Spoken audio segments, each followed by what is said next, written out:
So, Bubble, what are you, an atheist or a theist? Polytheist. A mini So theist? you believe in multiple gods? Yeah, it was the only natural conclusion I came to, because from Adam and Eve, if every race came from Adam and Eve, this is just one example. If every race came from Adam and Eve, that would say there were mutations that became generational and beneficial. And I don't believe in evolution, so I can't say that. And No, Okay, but that's not do you know? beneficial in any way. It's they just were. variety. It doesn't benefit mankind to be divided into Wait, Africans, can I answer Polynesians, Can I answer etc. to that? They did. Yeah, Okay, let's what- let I want to ask you a quick question. Yeah. Honestly, how did you put together? It seemed like, not to be trying to sound funny, like you create your own religion. I didn't. I took all the history from all religions and try to figure out what was true, and it led me to this. And yeah, post a video. I'm sure you guys can see it. But you And think that's that'll a clear good it way up of doing why it? Hold on 1 second. Stop it. You think that's a good way to come to the truth, by combining religions and then figuring out what's the best part of each No, religion? not combining. Is that No, I dug through the religions and trying to figure out what was true. I'm trying to pull a Sherlock Holmes here. That's It's basically like what I was trying to do. like the coexist bumper sticker, like that. The what? Like The the COVID? coexist bumper sticker. No, heck no. I don't think it's Like possible. it's like a to religion salad. right? I mean, No, you think that's really a not good idea for real? it's not a. It's more of a like a religion confederacy, not a coexistence. Okay, but It's you like said that you believe there's more than more than one God for Eve, more than one Eve. Something you said, I can't remember earlier. what I found out, like look, if you look through the religion, every continent, in Japan and Irish and Aboriginal and Aztec, they all start with this Adam and Eve kind of versions of what they're saying. And what I find interesting, you know how COVID says, like, you believe you came from a rock, right? You heard that one? Yeah. Hold on. And, Yes, I and, did. and every single one of them, they say their God took dust from the earth and created man. You hear this in the Bible, you hear this in the Aztec, you hear this in the Japanese. So it's like, okay, are these people psychic, or are they referring to something that's plausible? So are you saying that so all these different Eves have different gods? So you saying that these all gods all work together to create all these Eves? I don't know what is that what you're saying? Apparently, what it says in ancient texts, it says that these gods were working together against the forces of chaos to create our universe. And from then they went into some sort of confederacy kind of state where they made each race was pertaining to their god. It was more related to their god. And like, of course, now it's kind of become like, is that real? Yes or no?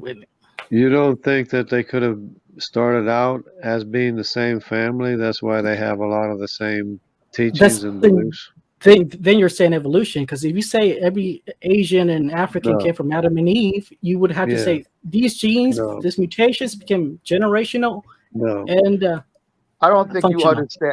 That's variation is built into the genome. There was a lot more variation of people before the flood than after the flood. And once people separated into their family groups, they remained. But you're still saying you're still saying mutations came about that were functional and generational. Diversity of populations doesn't necessarily involve mutations. Not mutations, it's variations. Variations is already part of the genome. You have half of your father, half of your mother. That's the thing. Your sisters and brothers, but your sisters and brothers don't have the same half of your father and half of your mother. They have a different half of your father and half of your mother. The genes between like a Caucasian and Aboriginal are highly mutated. They're like, you can't even say they came from the same origin. No, that's why I wanted to discuss the Table of Nations, because we all belong to the same family tree, which is the Hamitic and the Semitic and the Asian family tree. We're all three different families from one family. But you No. don't think that the gene pool could have had a more variation built in, and over time you start getting mutations, you start losing genes or losing variation, losing heterozygosity. You don't think that's possible? But you have to submit to the evolution theory that mutations have become generational and beneficial. That's what you're saying. You have to say that. What was he talking about? Recombination. Let me explain that to you. In reality, what happened is that God, he inbuilt already at the beginning, he preloaded us and all life forms with the possibility to adapt to the environment and also to speciate it up to a certain degree. And so that was also preloaded in Adam and Eve, so that the variation that we see, the different black and whites and so forth, that this variation could happen. That is not something which evolved over time. It is something which already at the beginning it was pre-programmed by God. And if that wouldn't be the case, then organisms couldn't survive because you need to be able to adapt to the environment. That requires the adaptation. Well, here's the thing you're saying. When you say that, you're saying, when you say like Japanese came from Africans, you're saying the monkeys on a typewriter thing does work. No, Japanese did not come from Africans. They belong to the Japhethite family tree. And where did they come from? To the Hamitic family tree. Okay, but then where did they come from? It started with they Adam all came from Noah. Yeah, it started with Adam and Eve, and then who survived Noah's flood was Noah Japanese? Noah had 3 sons. One was Japheth, the other one was Shem, the other one was Ham, and the Africans, which include the Egyptians. You have to presuppose one of them is some sort of Japanese. No, the Japhethite is the Asian. The Asian is Japhethite. The Europeans I'm talking about Europeans are half Asian. No, I'm talking about Adam and Eve. You would have to presuppose Adam and Eve was Japanese, black, and Irish at the same time. They had all the information for all of those different ethnicities. Exactly. They had the information in them to make Japanese. And they had the potential. The potential was already built in. Then you got the recombination, the reshuffling of genes. Then you got some mutations too. That's the thing. Now you're saying when you have siblings, you're taking half of your father, half of your mother, and your brother is taking a different half of your father and different half of your mother. So you're not going to look the same. You're not going to be the same. You're going to be a different variation of the same family tree. Here's the problem. Since you say the world is 6,000 years old, there simply isn't enough time for these mutations to even happen. That's the problem right there. It's not based on mutations. It's based on heterozygosity. It's based on there's not enough time. There's not. If the world is 6,000 years old, there wouldn't be enough time for mutations. But these things are already embedded in the genome. Exactly.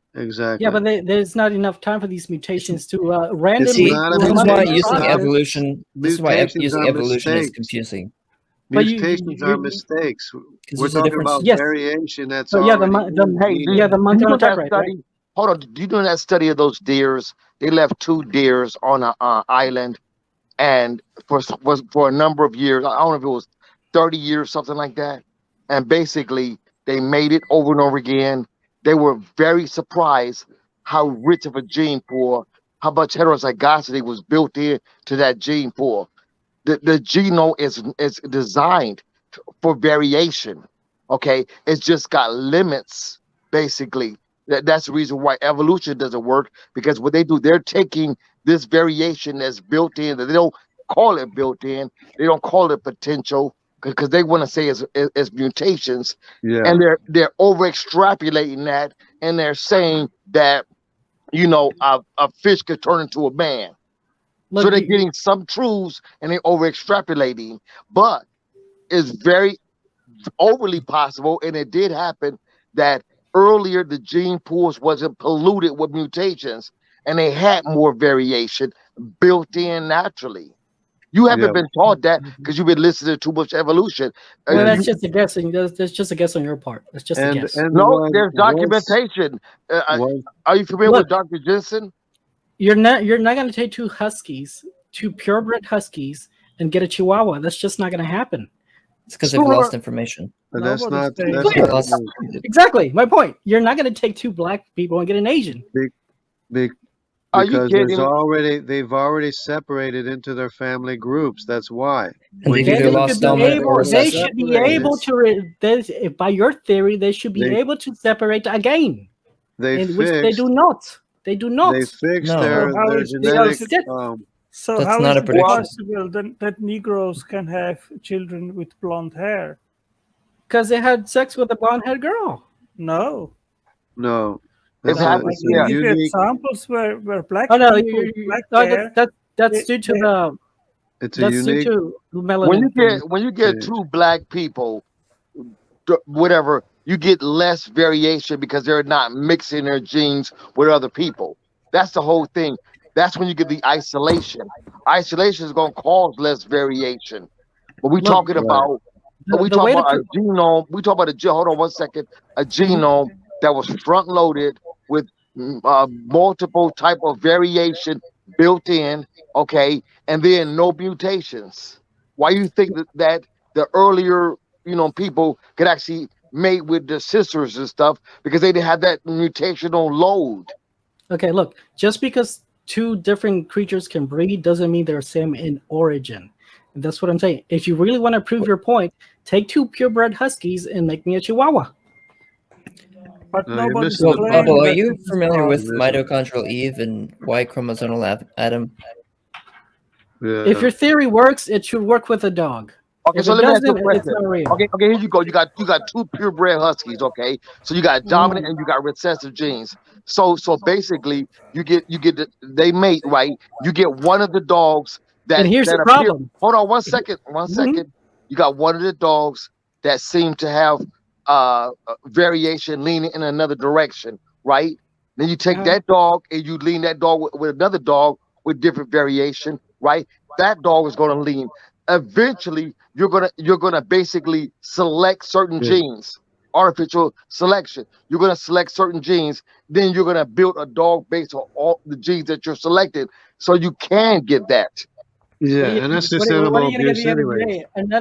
Hold on. Let me try to answer that question and tell you why it's kind of that it fails. Well, here's the problem. No, hold on. Let me answer. I haven't said anything. I've been in here for like 20 minutes, okay? So originally, right, with the dog family, when you get to the top of whatever that kind is, your alpha dog, from there, and we've done this in the past 200 years, we've bred most of these breeds of dogs, right? So, and how that process has happened, it's by reduction.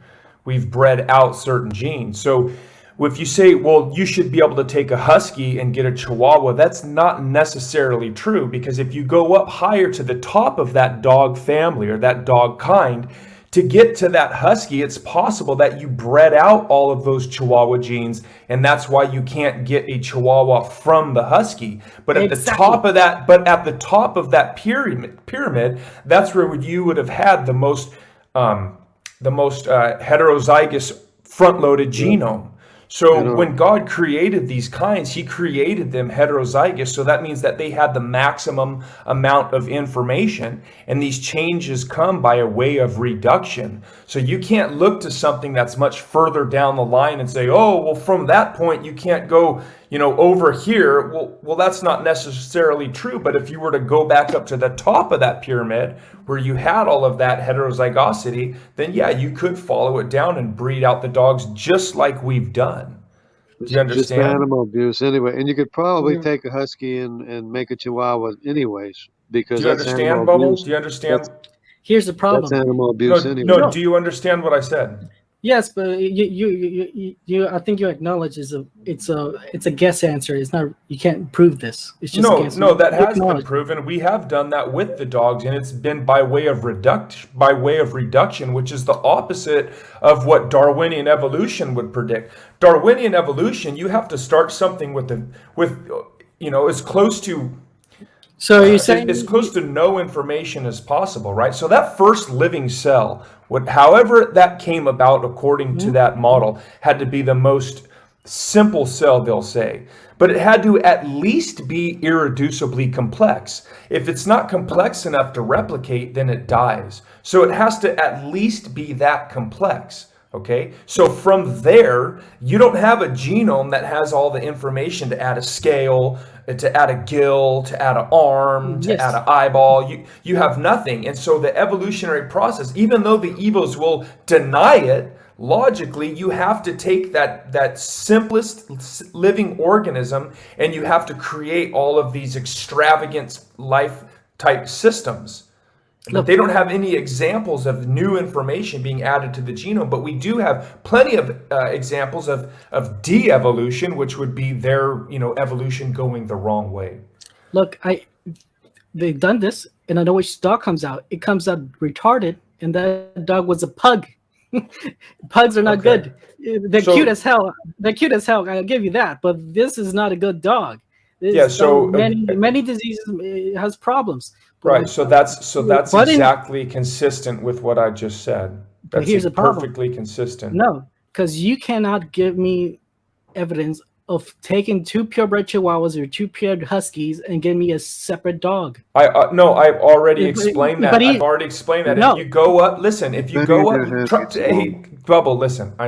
You are the straw man king. Of all the conversations I've had with you so far, you are demanding that I accept your fallacious positions that you're putting on me. If it's true what you're saying, this has to be true. Okay, listen to what I'm saying.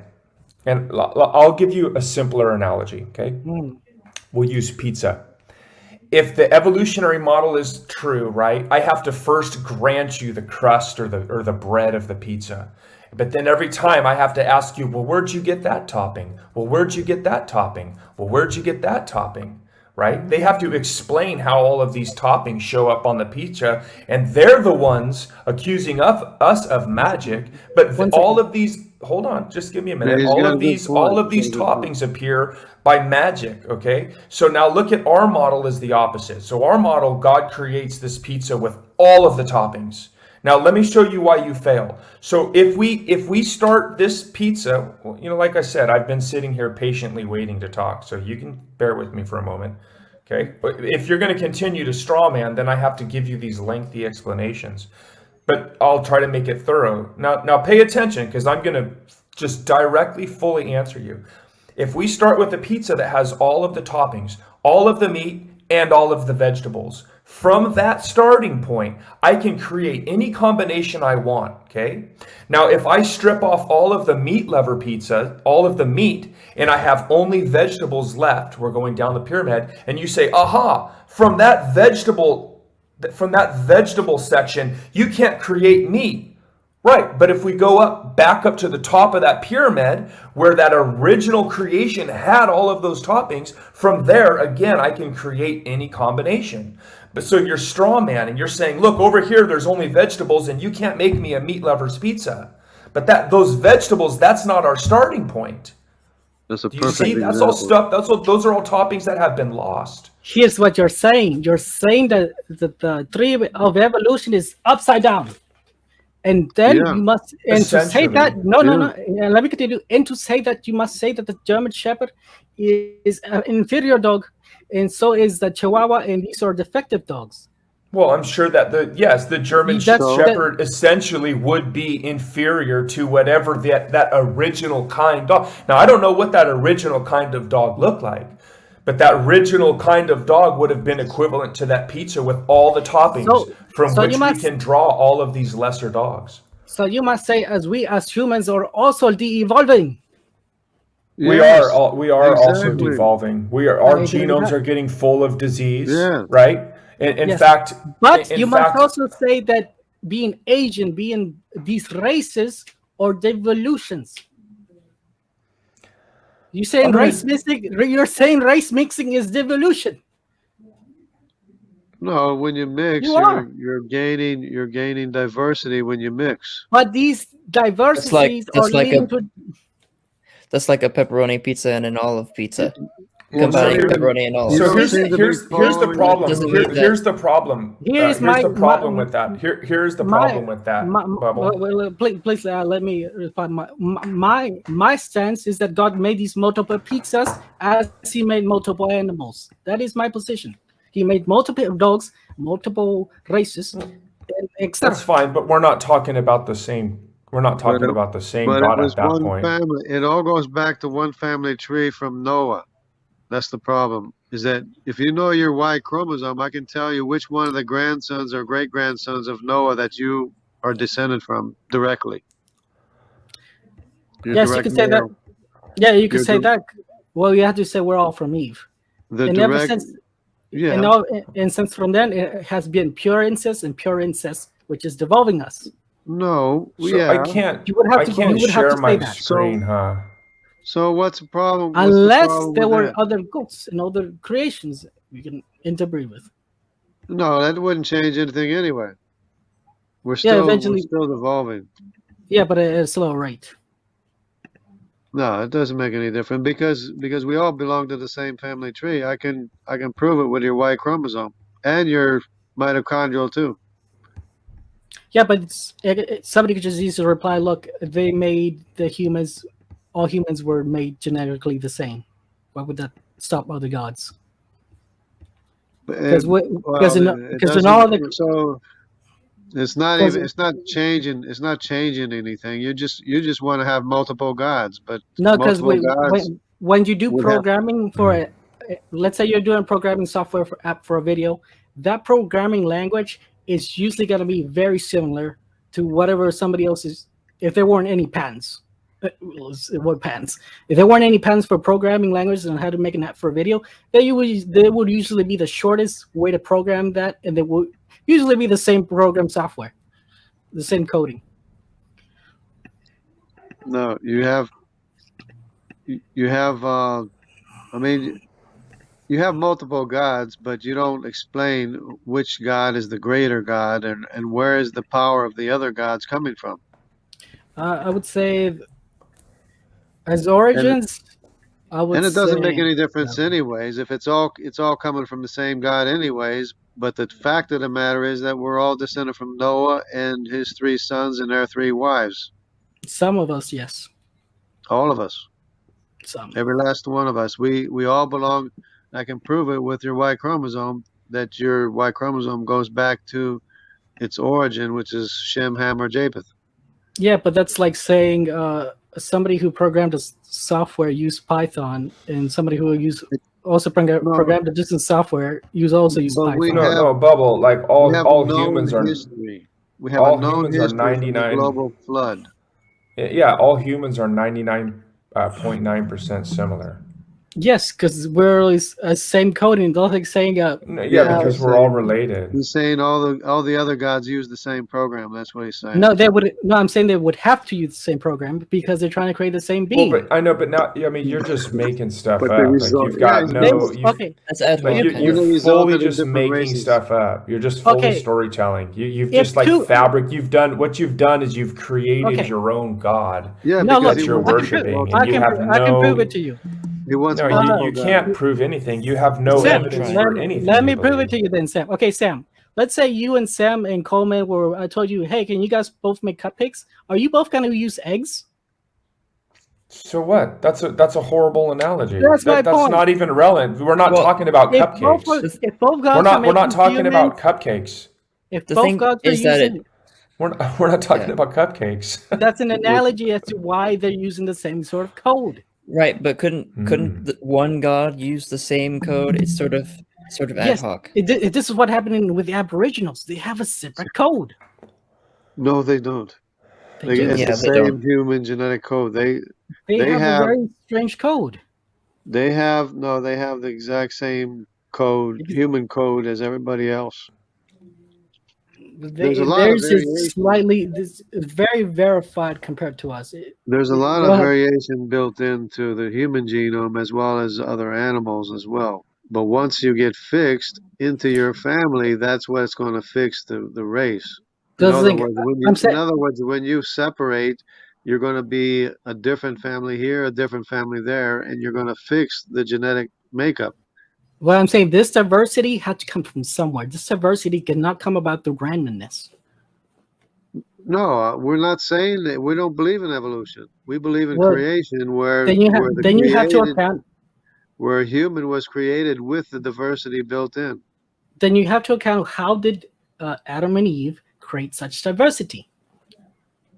It was built in. It wasn't Adam and Eve. I already explained that to you.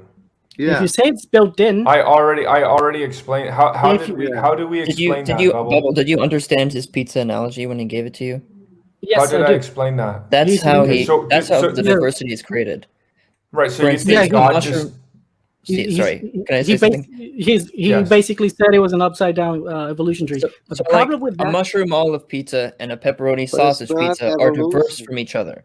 But he's saying evolution. They were created with all the toppings. Correct. So a vegetable pizza is totally different than a meat lover's pizza. Totally different.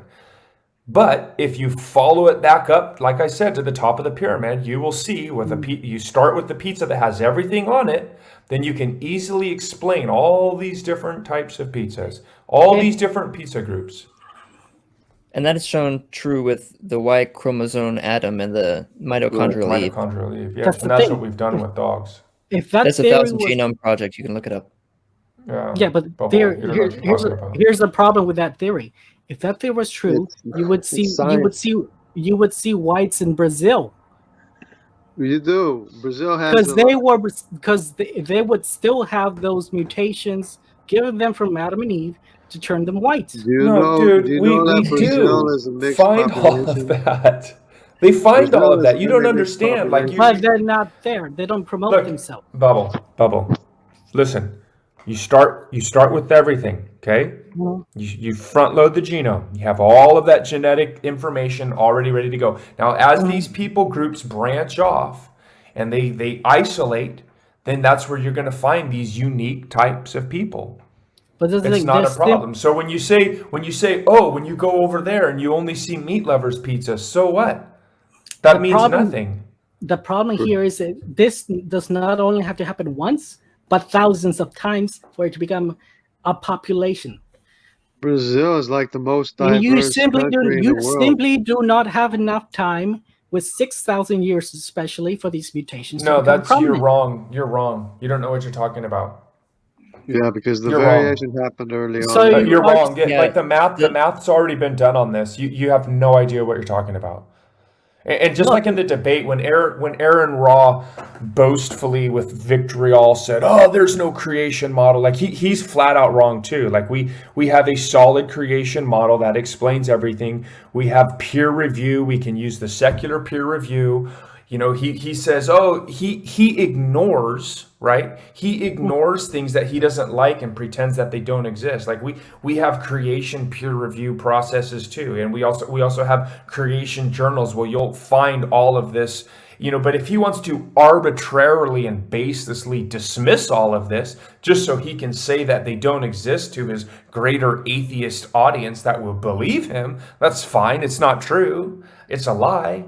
But, you know, unfortunately, all this stuff is done. Now, you or anyone or RN or whoever wants, all of these people, you guys are all welcome to go and look at this research, and you can do all these numbers and you can look at all this stuff yourself. But you don't, because it's easier for you to just dismiss it and pretend that it doesn't exist and then continue lying and telling everyone that we don't have a model and this doesn't exist. But that's fine. That's easier than you to give an honest response. Well, no, because if you want to be honest, do my experiment. Take 2 purebred huskies. No, it's done. No. I've already explained this 10 times, dude. It's like saying, make a chihuahua. Like, what don't you take all of pizza? Make a chihuahua out of a husky. So, Bo, where are you from? Yeah. Are you from India or the area of India somewhere? No, but I do get a lot. I get that a lot. Do you know where? I mean, what the Y chromosomes are in your area? Well, what area are you from? Right now I'm in California. It's diverse. I mean, originally your ancestors. Your ancestors. What area are they from? It's Mexico, but Mexico is also a mixed place. There is no. There is no longer an ethnic race there. Yeah. Well, if you do your Y chromosome, I could tell you which ancestor you came from. One of the grandsons or great grandsons of Noah. Yeah, because, you would also have to say Adam and Eve.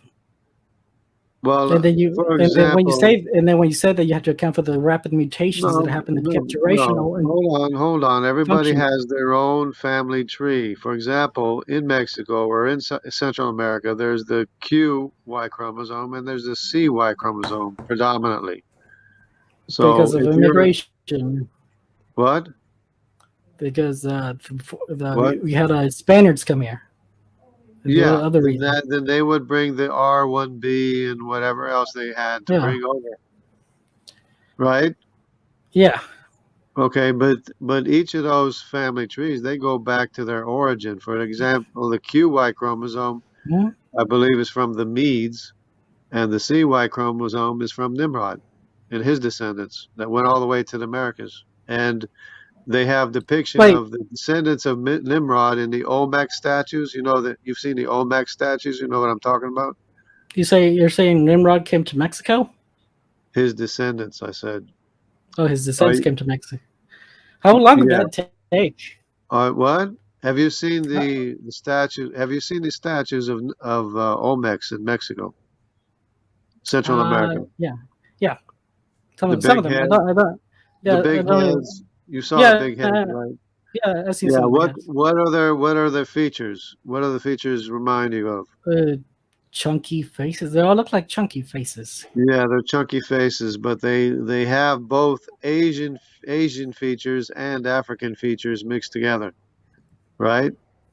And the descendants of Nimrod are from his father, who is Cush, who is the father of sub-Saharan Africans, and the QY chromosome is the Asiatic Y chromosome that went through Asia. Besides, his descendants had to go through Asia to get to America anyway, so that's why they're Asiatic as well.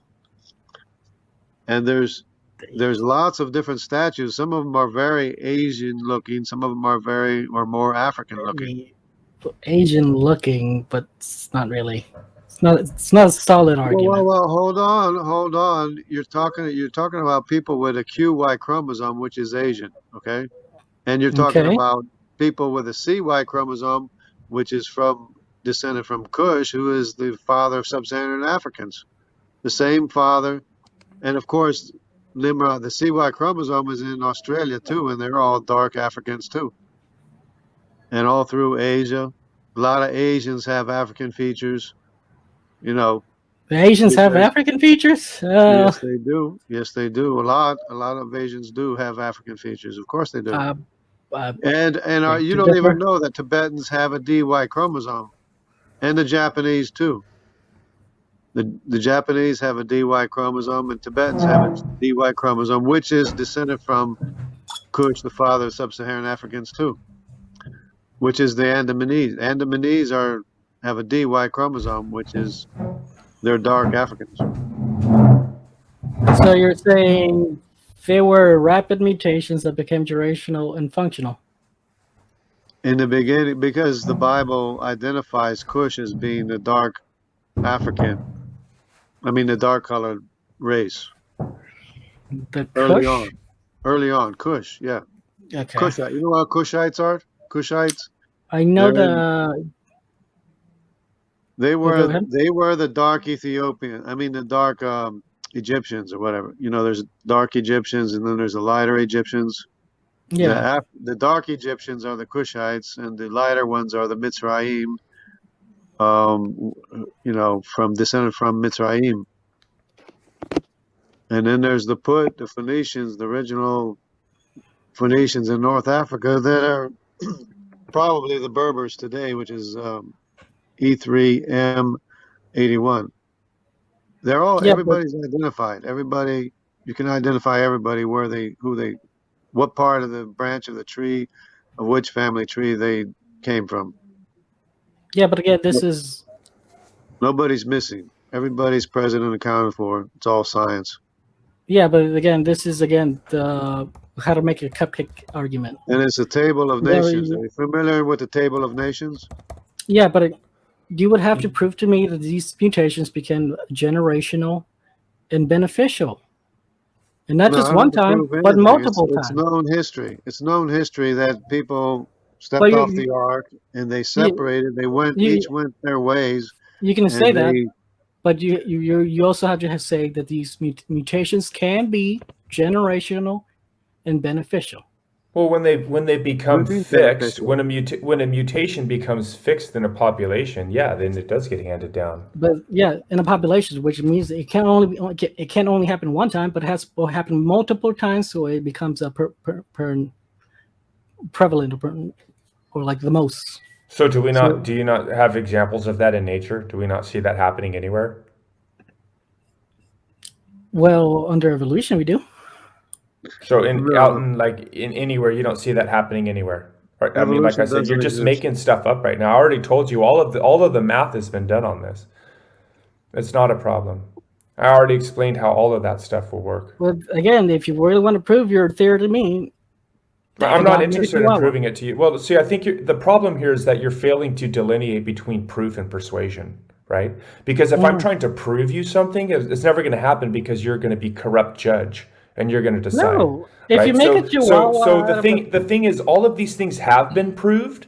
You're just not going to be persuaded, and that's fine. No one cares. That's on you. You can sit there in denial. That's fine. It doesn't matter.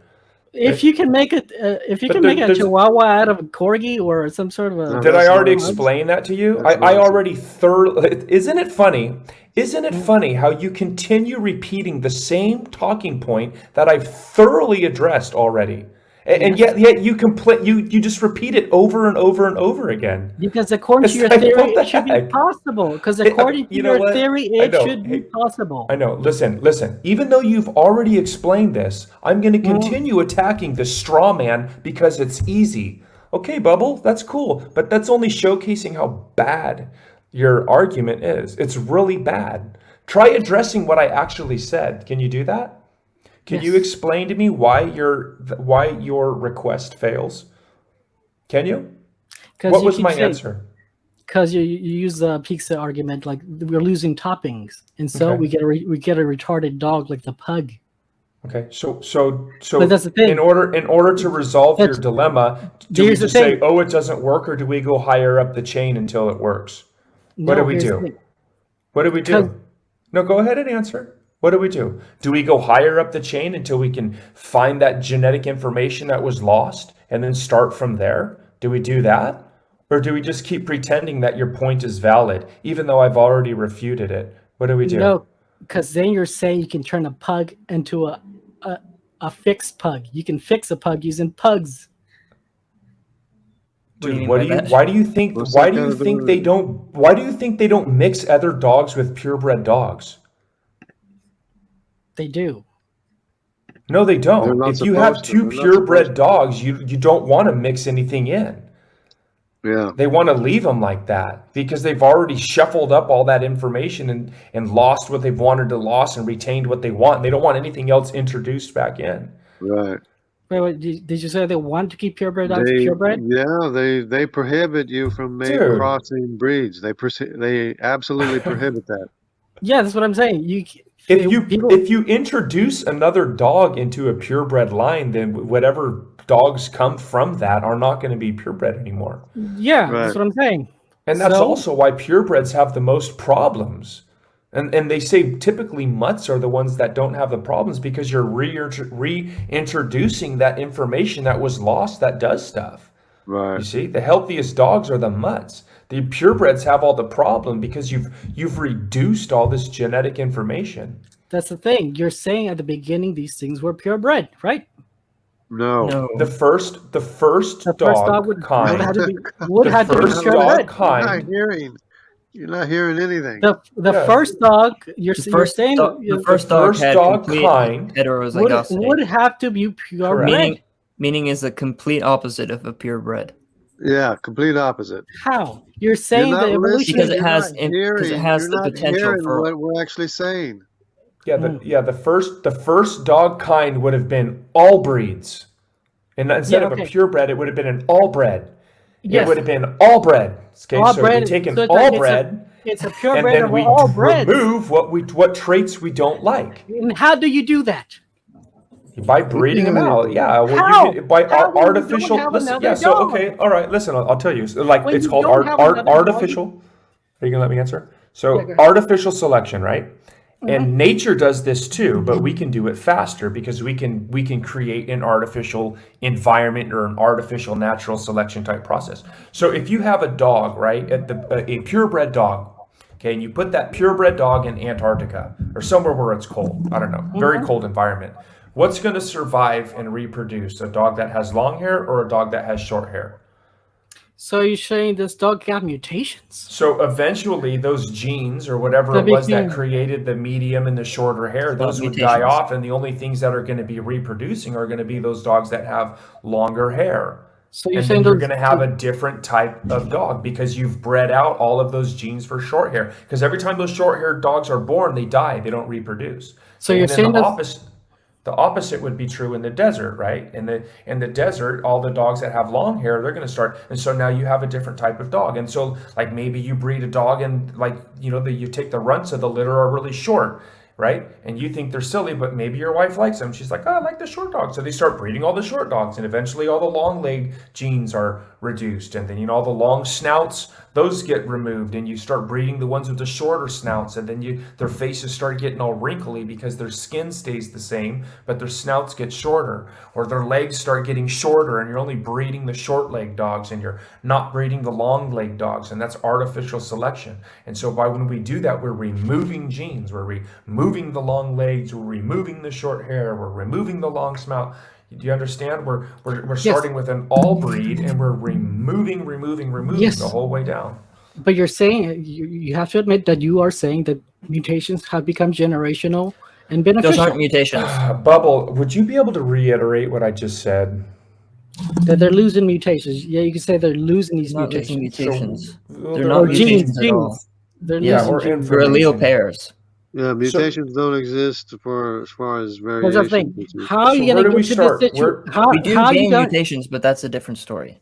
How the heck are you going to get to this position with randomness? Mutations are not variations. Variations are not mutations. Well, with randomness, that would be natural selection would do that, right? And it wouldn't happen as fast. But natural selection does happen. Okay, but natural selection does not create an animal for an environment. Natural selection removes. Natural selection is an eraser. It's not this magical wand that the evolutionists want it to be. Here's a big problem. If you take let's start with the first dog. Let's say he was a Chihuahua. If you take the Chihuahua, that's not where we're going to start. That's not where do we start, Bubble? Oh my gosh, dude! I'm just using this dog as a hypothetical. Oh my gosh, dude! No, let's start with Hey, represent what I just said. Okay, start with the all breed. Go there. Look, here's the big. Okay, no more straw man. Aubrey, can you change your name to, instead of Bubble, put straw man? Okay, let's start with a wolf. Okay, let's start with an all breed. The all breed.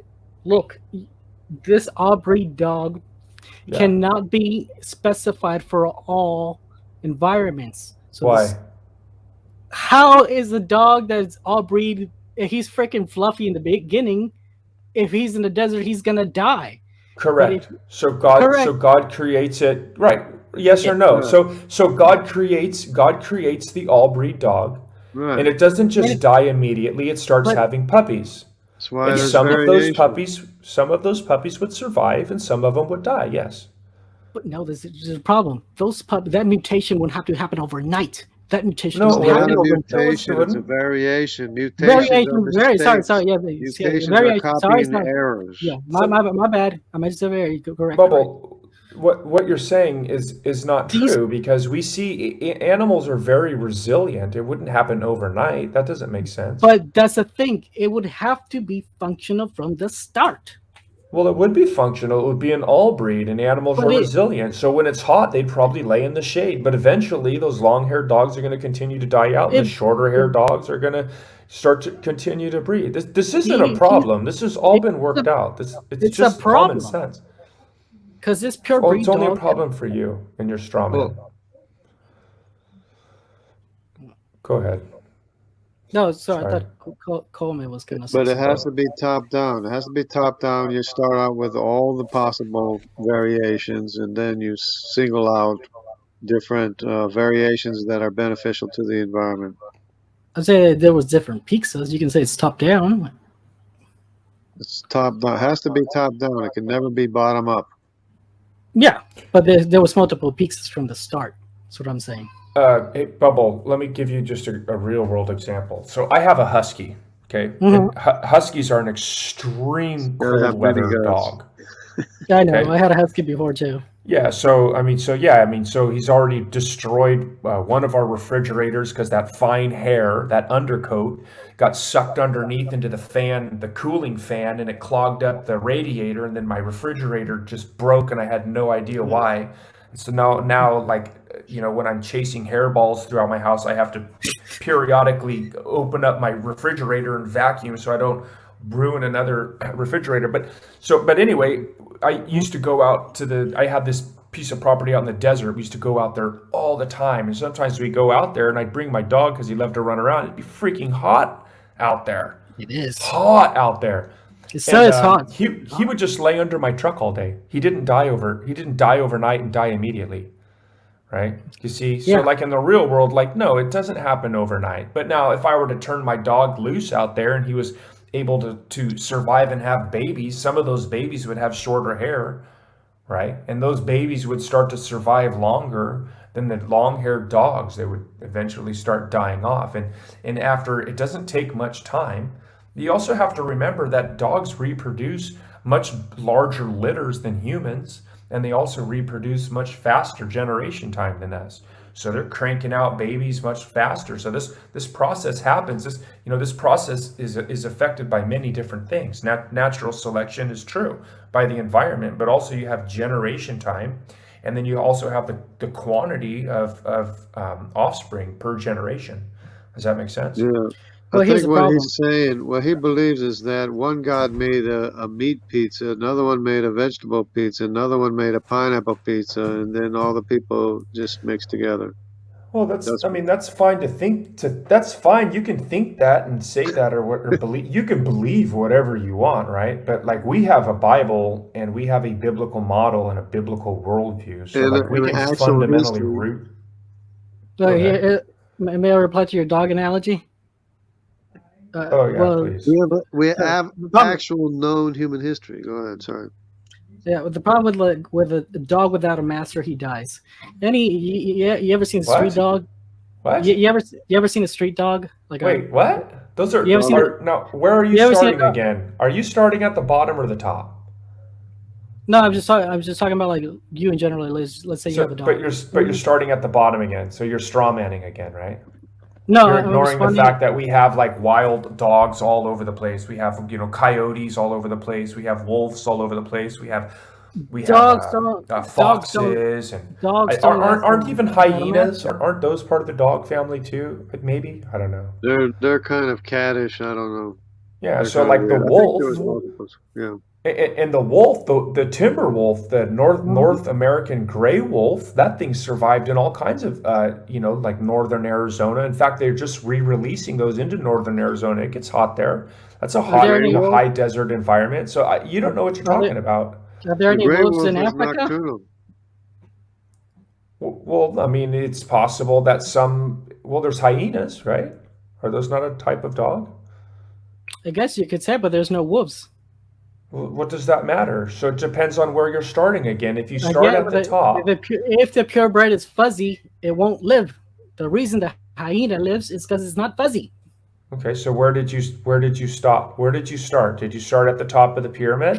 Purebred, yeah. And did you scrape off whatever toppings are not acceptable and you leave what's left? Again, I'm saying that's what we've been talking about the whole time. So but if the beginning purebred is fuzzy, he will not live in Africa. He won't survive.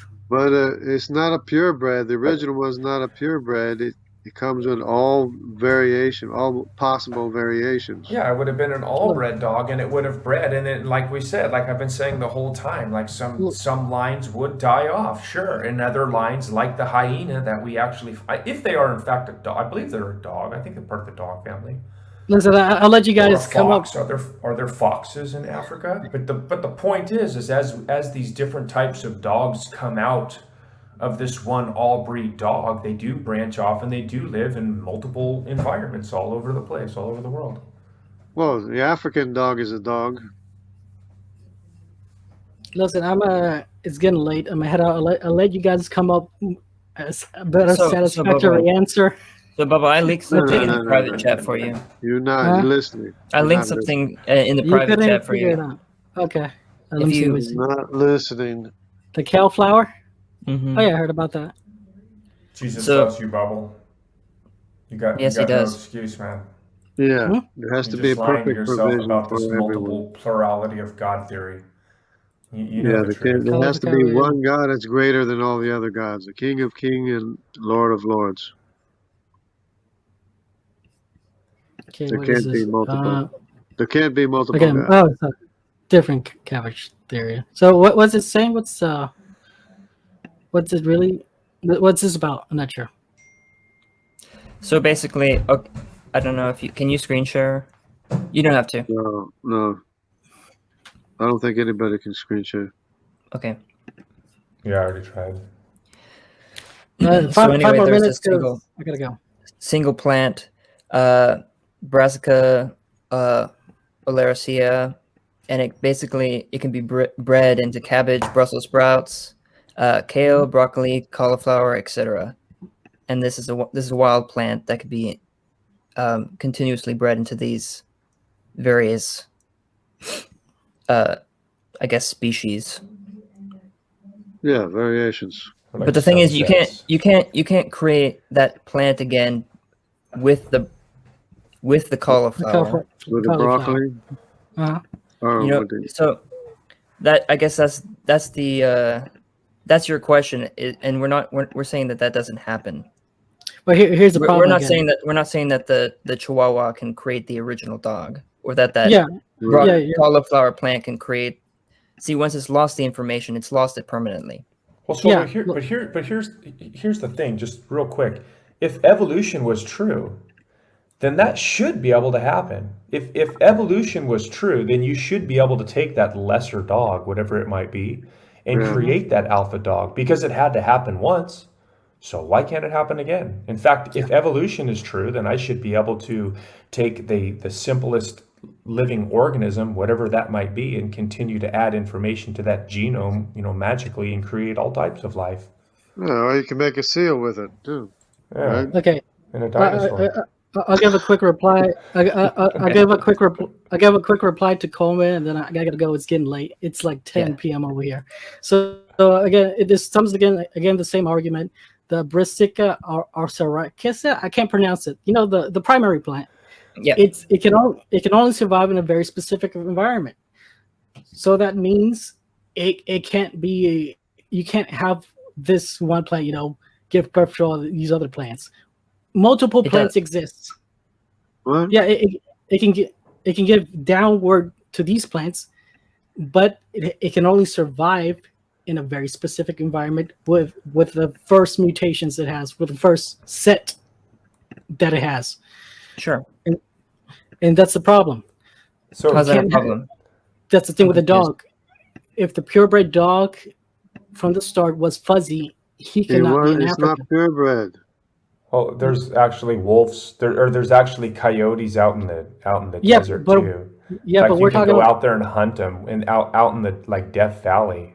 So I don't know why you don't think a dog with long hair can live out there at least long enough to create something with a little bit lesser long hair. But we don't believe that anyway. Like they weren't like just magically planted, right? Like I believe all. We're not 100% sure how God did that, but here's something to think about, Bubble, as far as like with the plants and all of that stuff. Like the global flood would have been a massive germination event. It would have spread all of these types of plants and things all over the world, and some of them would have landed in an environment where they thrive, and some of them would have landed in an environment where they died. And then fast forward today, where we look around and we say, well, why are these things here and why are these things there? Well, that's not a problem, right? Because if you were to scatter all seeds over all of the earth, some are going to live in some places and some are not. It's perfectly consistent and explained by the flood model. Yeah, but you can't explain that with a dog. Sure, we already did. Well, we already did the original dogs with Then full heterozygosity, they're a more temperate, a more immediate version. They're not for the extremes necessarily, but they can survive in most places, right? And then as the environments change to extreme environments, they adapt to that environment. Yeah, but this would you don't have repopulation. You don't. Yeah, but you don't have the advantage of time, and that's a big problem right there. You don't. Well, you don't time. need the advantage you don't of need time. You do, because it's literally the next population. If your first dog was hairy, he's not gonna survive in Africa. And again, there's hairy dogs in Africa today. Yeah. There's hairy coyotes. Coyotes are longer haired dogs. They live in the desert. So I just don't think you know what you're talking about. In fact, I've given you rational, real world examples, and all you're providing me is just your opinion on stuff that's arbitrary. Like, you give me an example, support something you said. I mean, I can point to coyotes in Death Valley that are living there and thriving to this day. Mountain lions live out there. Okay, can you put me to polar bears in the desert? What's that got to do with Why would I? But I've given you. Okay, are there polar bears in the desert? Of course not. They don't want to be there because okay. they know they're going to. Why is that a problem for me? Shouldn't be polar bears in the desert, and they're not. So what? That's not a problem. But they are in northern Arizona. That's a high desert. There are bears in northern Arizona. Yeah, because they're specific to their area. Okay. They adapted to that area. That's right. They've adapted to that area. But again, there's another real world example that refutes what you're trying to say. Well, acclimated too. Anyways, it's getting late. I mean, respect our time. You can go. We can continue this another time. We do have a known human history that goes all the way back to the grandsons and great-grandsons of Noah. And you can't deny it. I mean, Europe is known to be descendants of Gomer. Gomer had 3 sons, in Ashkenaz, Riphath, and Togarmah. And they each have their RY chromosome. You got the R1b, the R1a, and the R2. Those are all 3 sons of Gomer. Well, I don't believe in evolution, Europe. So I can't really attest to you guys. All right. But I'm telling you, it all goes back to the family tree of Noah. Everybody belongs to the family tree of Noah. I don't see evidence for that. Can I ask you? I can't deny it. Can I ask you? I can't say it's true. It's a Y chromosome. Everybody has a Y chromosome that goes to a branch of a tree that goes back to either. That's like saying a muffin uses powder. Wait, hold on. Let me ask you one more question, Bubble. Okay, so like if you have a function that's built in that you don't always use, right, and that function just kind of stays in the background of your genetics until you find an environment. Well, that's epigenetics, right? You know what epigenetics are? They're like types of switch that turn on basically in an environment. Like if I find myself in an environment with this built-in, it's almost like having a heater in your car, but you never use it because you're always in a cold environment, and all of a sudden, or in a warm environment, and all of a sudden you go to a cold environment, and you're like, oh wow, look at this button, it's a heater. How nice is that? Yeah, I got an example of that, Sam. I got somebody. There was somebody that couldn't sweat. They were unable to sweat. They went to a tropical country, and they were about dying of heat stroke until their body responded and started sweating for the first time.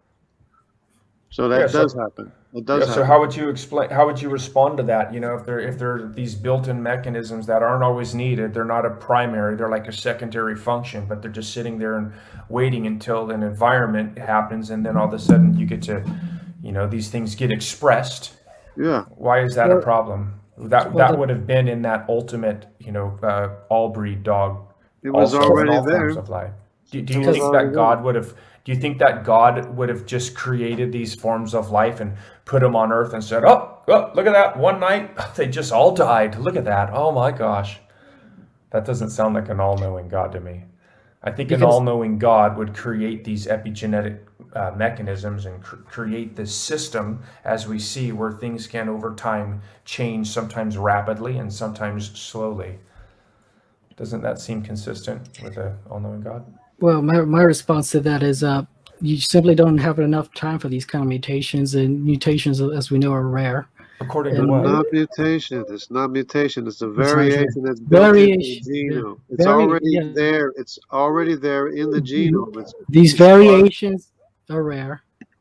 No, variations are not rare. Variations are common. They're not. Mutations are rare. They had to be every allele has a dominant and a recessive. These things are rare, and they had to, not only had to be the generational, and they had to happen multiple times, and they usually don't tend to be beneficial. Everybody has hair. Millions of them. You just either have more or you have less. Everybody has melanin. You either have more or you have less, and you can develop offspring which has more melanin or less melanin. It's not complicated. Okay. Yeah, there's your variation. There's your variation. It's built into the genome. All right, then. Well, then you should have no trouble a black person losing their melanin and turning white. Well, I mean, I would argue that I've seen black people that as they age in northern climates where they don't get much sun, that their skin does lighten up. But that's that's up you to can't. crabs, I guess. Yeah, it is. Well, anyways, it's getting late. I'm freaking sweaty. Maybe talk to you guys another time. See ya. All right. Okay, take care, Bubba. I got solar power air conditioning. I think I'm gonna peel out too, guys. Okay. Okay. I gotta get up early. All right. Yeah. All so right. we'll all take off then, I guess. Have a good night. All right. Take care. All right. Bye. Everybody take care. Follow God. Yep. God bless.